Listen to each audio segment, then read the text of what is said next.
What up, IB in the building, and we back for another video. Now I'm back with another team breakdown of a non-playoff team in the Western Conference. Today we're breaking down the Minnesota Timberwolves. At the time of suspension, they were 19-45, putting them at 14th in the Western Conference, which is second to last. Let's get right into their core players. Obviously, their number one core player, their franchise backbone at the moment, is Karl-Anthony Towns.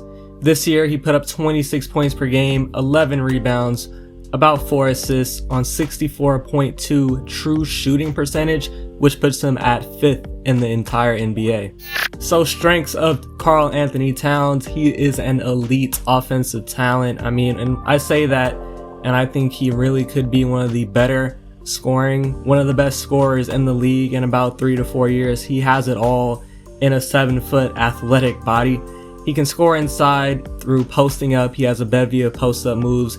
He can score in the pick and roll because of his size and agility. And he also can score off ISO drives because, believe it or not, he's actually a really good ball handler for being 7 foot. So he can take some slow-footed bigs off the dribble because they have to respect his jump shot.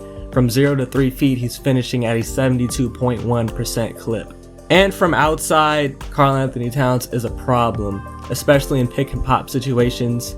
Given that Karl-Anthony Towns is a big body that you don't want at the rim, you're going to try to keep him outside as much as possible, but he can kill you from outside, shooting 41.2% from 3. That is insane, especially as a big. And that's an insane percentage for anybody, for that matter. Not only is Towns a 7-foot center shooting 41.2% from 3, it's not like he's doing it on 4 or 3 three-pointers attempted per game. He's shooting about 8 threes per game, and he's still shooting at 41.2% from 3, which is crazy, and a big reason why his true shooting percentage is so high.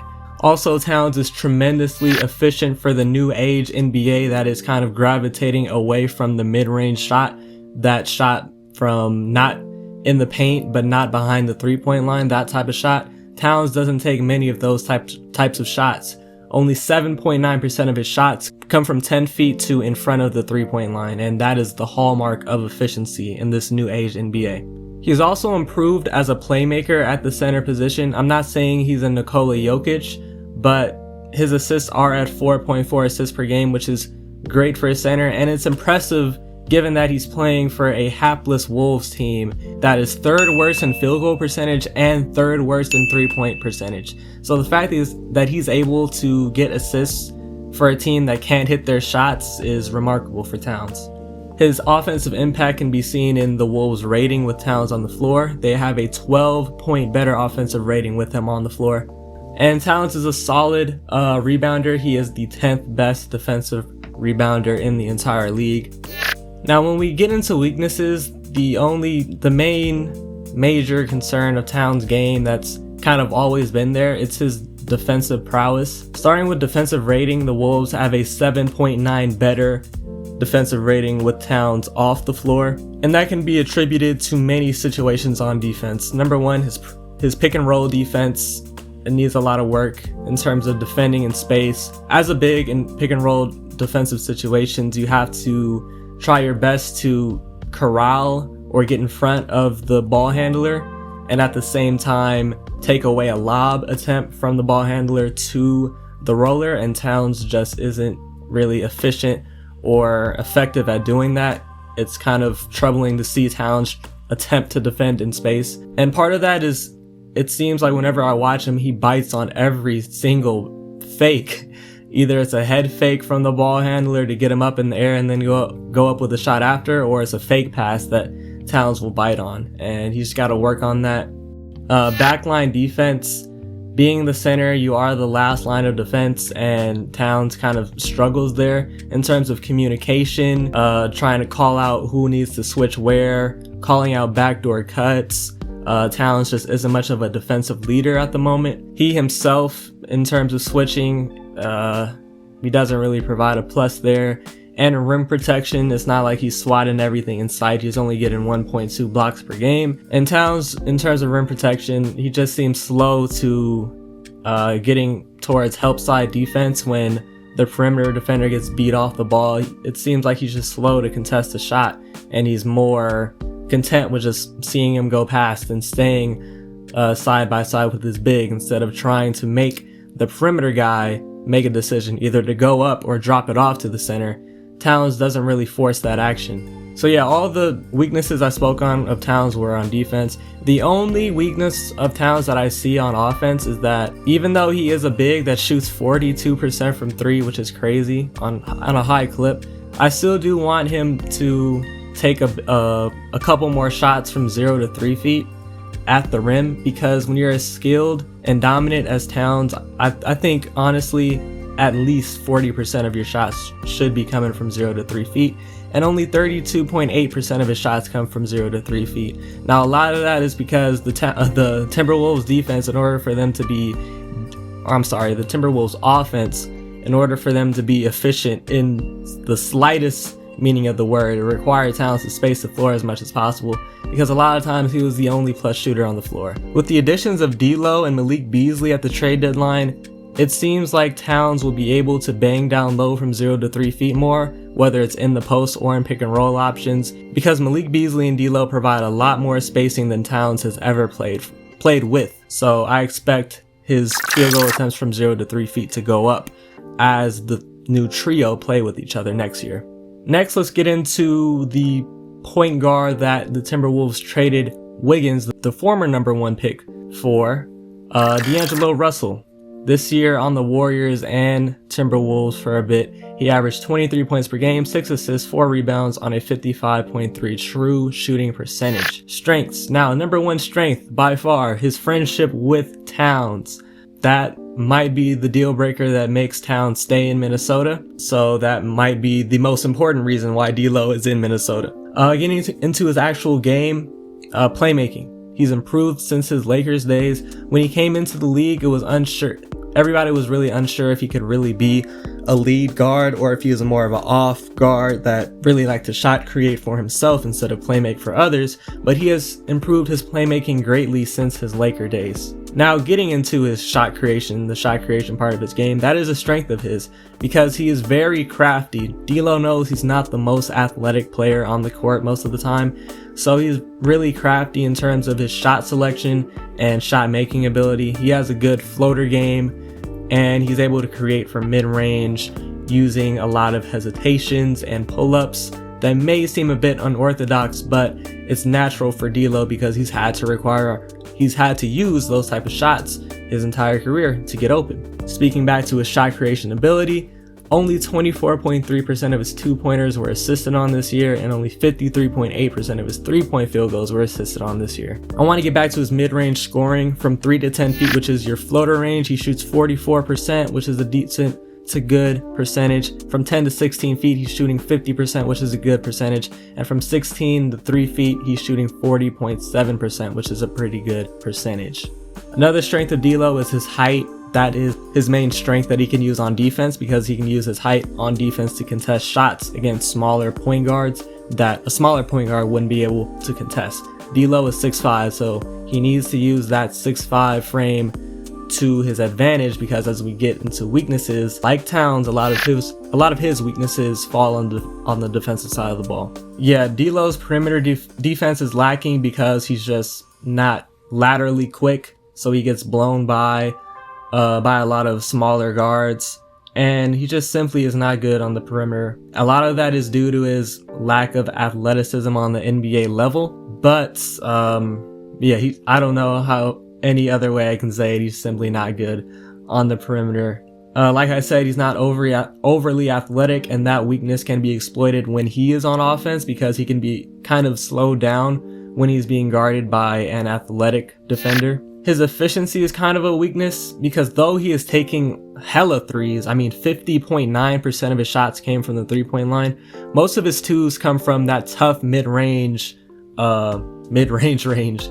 A lot of his twos come from tough mid-range shots that I spoke to being his strength, and his strength can be his weakness because he has to settle for those tough mid-range shots because he has an inability to get to the rim. Only 11% of his field goal attempts come at the rim, that's 0 to 3 feet range. So though he is taking a lot more 3 balls this year, his 2-point shots have not been the most efficient 2-point shots. And another weakness on the offensive side of the ball is his ball security. He averaged 3.3 turnovers per game, which drops his turnover or his assist to turnover ratio below 2 for the season.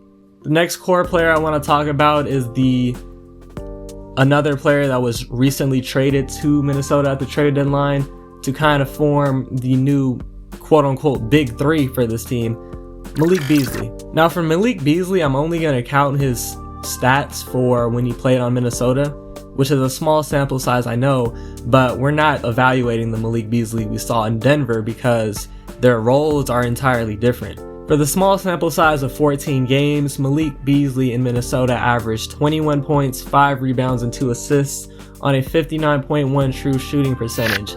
Now, strengths for Malik Beasley, like the two players that I described and broke down before him, the strengths are on offense. He is a great shooter. In Minnesota, he was shooting 42.6% from 3 on a lot of three-pointer attempts. He shot 42.6 from 3 on 8.2 3-point attempts per game. That's going to be vital. Playing with Towns, going to provide a lot of spacing for him to post up and operate inside that he hasn't had before in Minnesota. Also his finishing, he's a good finisher, shooting 67.2% from 0 to 3 feet. And him being as athletic as he is, he gets a lot of his finishes on the fast break. He is a fast break finishing threat. And I want to just talk about his scoring in general. His scoring took a major upsurge going to Minnesota because he's had more of a chance, a higher role in Minnesota. Denver kind of demoted him to like the 9th or 10th man, and some nights he wasn't even getting playing time. But now in Minnesota, he's thrived with his newfound role. And he showed that he can be a great third scoring option, because in Minnesota, he showed the ability to create off the dribble a bit for himself. 68.9 of his 2-point attempts were assisted on, which means that he has the ability to score for himself at times. Now, he's not really a pull-up mid-range type of shot creator.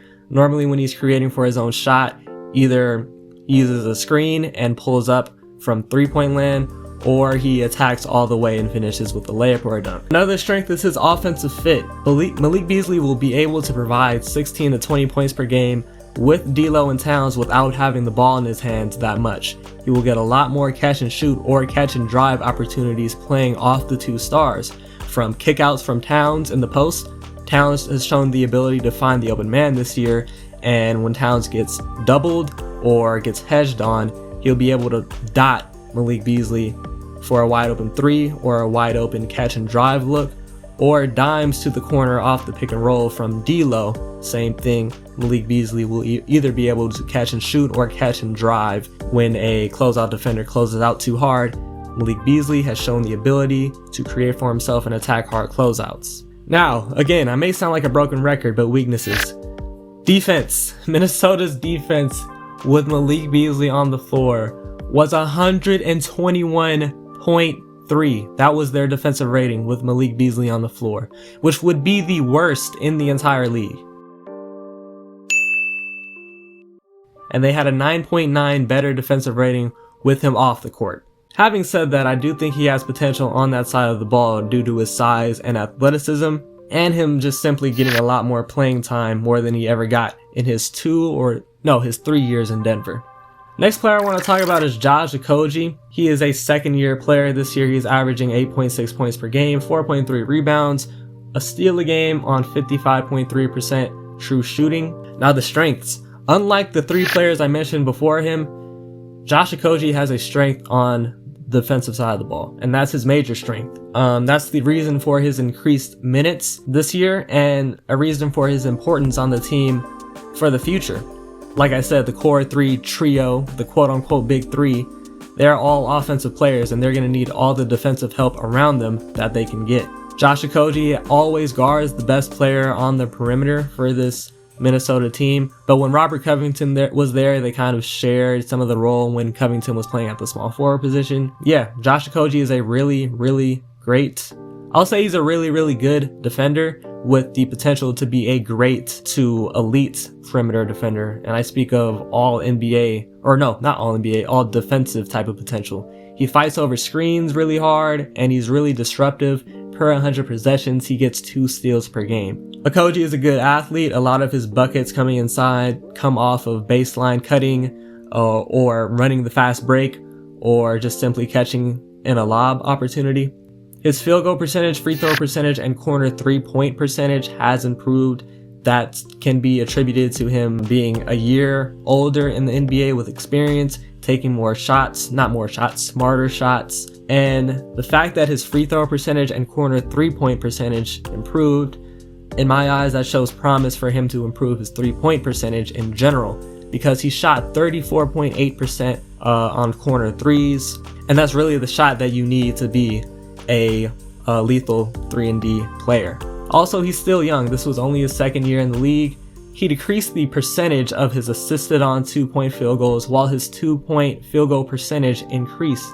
So this year he created a lot more 2-point shots for himself, but his effectiveness in taking those shots did not fail. It did not decrease, it actually increased.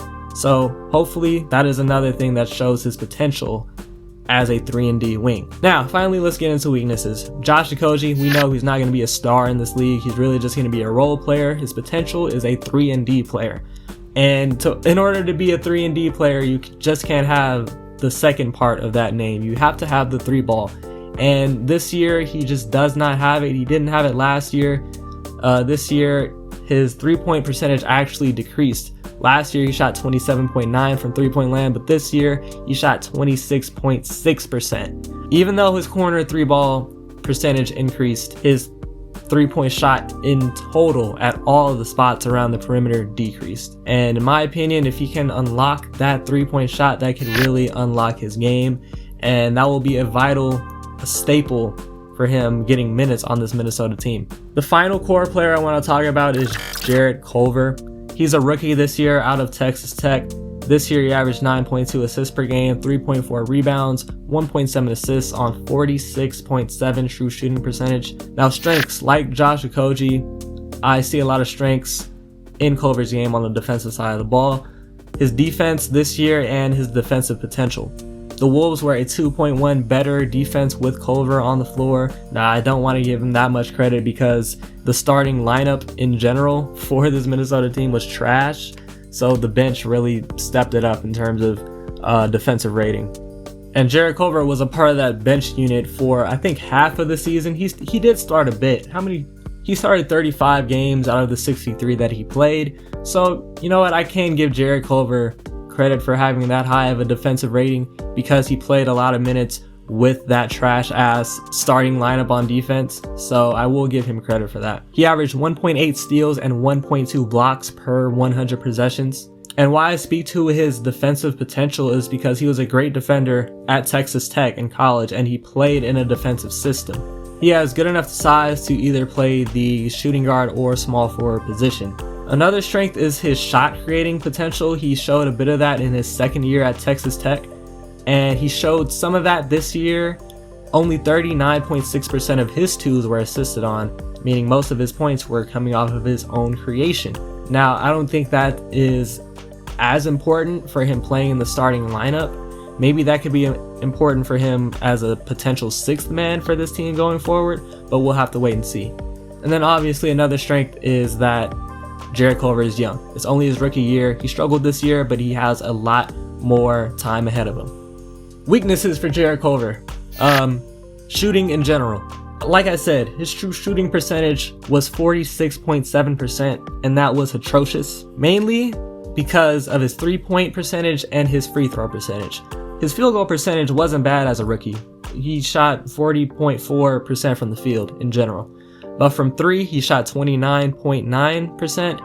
And from the free throw line, he shot 46.2%. I don't know what it is with like recent rookies just coming into the league that can't shoot free throws. But Jarrett Culver is fitting right in with the trend. I don't know. I don't really know what that's about. I think in college he wasn't a great free throw shooter, but he wasn't as abysmal as this. In college, in his sophomore year before he got drafted, he shot 70.7% from the free throw line. So I don't really know what that's about. Hopefully he can improve his shooting and his 3-point shooting. Yeah, I can't really speak that much about Jarrett Culver because I didn't see that many Minnesota games and it's only his rookie year. So a lot of it is just waiting and see what he will produce in the NBA for the Timberwolves. Hey, quick timeout. If you like this type of video, subscribe. I've done a lot of these team breakdowns in the past, and I have a lot of them coming up in the future. So subscribe so you can be in the loop for when I do upload one team breakdown of your favorite team. Alright? Now, let's get back into the video. Now I want to talk about direction for this Timberwolves team. They are rebuilding, kind of like they've been rebuilding for the past. Ever since Kevin Garnett came, they've been rebuilding through Kevin Love and now Karl-Anthony Towns. Through Kevin Love to Andrew Wiggins to Karl-Anthony Towns. They've been rebuilding. They have a lot of promising young talent in their core, quote-unquote, big three of Towns, D'Lo, and Malik Beasley. That's a lot of offensive talent. In terms of Jarrett Culver, their rookie, we have to wait and see after his rookie struggles. And Josh Okogie, this was only his second year. We have to hope that he can add a 3-ball to his arsenal. They're going to have a high draft pick this year. It should be in the top 7. And Cat and D'Lo are signed on extensions. I think Cat has 3 more years on his contract and D'Lo has, I want to say, 4 more years on his contract. And Malik Beasley is a restricted free agent this year. I'm pretty sure they'll bring him back. He should command about 15 to 17 million per year. And they also have Ryan Saunders, who is a very, very young coach. He is the son of Flip Saunders, rest in peace. Kind of a legendary coach in Minnesota. So yeah, Ryan Saunders, a young coach to kind of fit in with the young team of Minnesota. So in my opinion, the Wolves have these next 2 years to really prove to Towns that in Minnesota, he can actually win before he'll eventually want out. Trade rumors really start to heat up for these star players when they're in the last year or the second to last year of their contract. I give Minnesota 2 more years to try and prove to Towns that he can win in Minnesota before he'll eventually want out. And they really need to start winning now because in that D'Lo trade, they gave away their 2021 pick. Now they did a good job to keep their 2020 pick, but they still did have to give up their 2021 pick, and I think the 2021 class is a bit better than the 2020 class. So if they are trash in 2021, and let's say they miss out on a Cade Cunningham, a Jalen Green, Jalen Johnson, Jonathan Kuminga, just like a potential star young player, let's say they have a top 3 pick. They could have got Cade Cunningham, Jalen Green, Josh Kuminga, Jalen Johnson, any of those guys, but they missed out. To get D'Lo, who they made a trade for to try and start winning now, but in 2021, if they're bad, that trade wouldn't have worked. Towns is probably going to want out. He's probably not going to want to be a part of another rebuild, and they're not going to have their 2021 pick. That is a worst case scenario for Minnesota, so they really have to start winning. They have to see if Ryan Saunders, the young coach I spoke on, they have to see if he is the guy to lead this team. The players seem to like him. He's kind of a player-friendly coach, it looks like, and that's probably because he is young and relatable. We'll have to see how good of a coach he is over these next 2 to 3 years. They have to test the potential of Jarrett Culver, and priority needs to be adding defense around Cat, D'Lo, and Beasley. Like I said, the offense that those 3 provide is kind of incredible. They provide a lot of scoring and shooting, but as of right now, they provide little defense. So they have to prioritize adding as much defense around them as possible in the starting lineup and on the bench unit. And they already have a player that can really, I think, start with that team at a wing position in Josh Okogie. Hopefully he can develop into a league average, or if not, well, hopefully, you kind of want to hope the best for all of these players. Hopefully he can develop into a good shooter, but at the least, hopefully he can develop into a 3-and-D wing. We don't want to see another Andre Robertson out there. And hopefully Malik Beasley can live up to the defensive potential that I do see. And I can't believe I took this long to mention this, but they really need to find a power forward. Right now they have Juancho Hernan-Gomez. He's really a stretch 4 that just provides shooting.